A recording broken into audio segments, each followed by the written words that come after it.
Catrice, what can you tell me about the importance of consistency?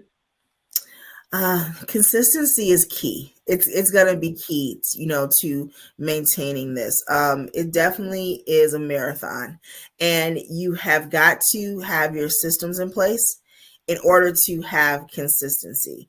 So, I mean, you cannot have compliance and consistency definitely go hand in hand. You have to have that, and and I do understand from, like I said, I've worn many hats in this process. Not just from the federal auditor side, actually working with clients and actually being part of a corporation. I understand how daunting that can be at times, being consistent, because you have so many other things going on and so many other priorities that you have to adhere to.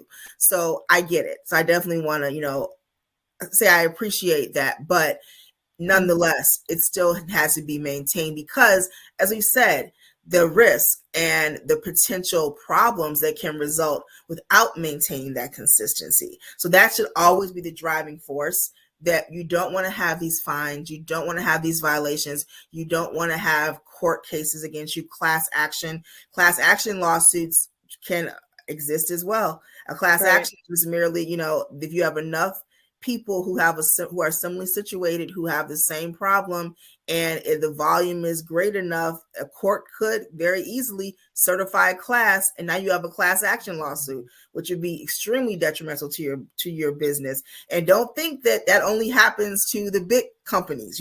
Right. There are class action lawsuits against mid-sized companies and smaller companies as well. So Right. when you think about all that consistency gets a little bit more easier to maintain. Yeah, and I mean, those lawsuits can, especially for those smaller to mid-sized companies, can be detrimental at the end of the day. Yeah.